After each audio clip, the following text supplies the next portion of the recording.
পারবো আমি? আব্বু আব্বু আম গাছটা দাও না আমার। আব্বু আমার আম গাছটা দাও। এবার দেখো কত।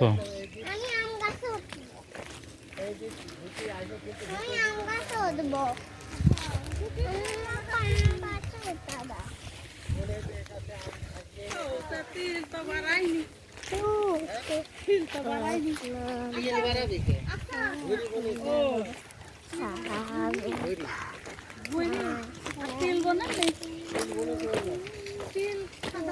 বলছি যে মুকুলের সময় দেখাই গেল গাছে ভিতরে ভিতরে দেখো ভালো আমার না না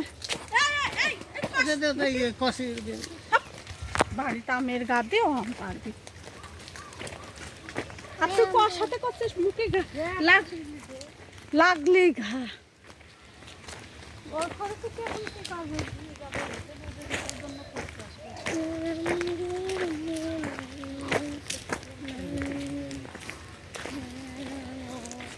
এখন কত ঝড় হবে পড়বে এমন করতে করতে আল্লাহ যা করতে যেটুক থাকে যদি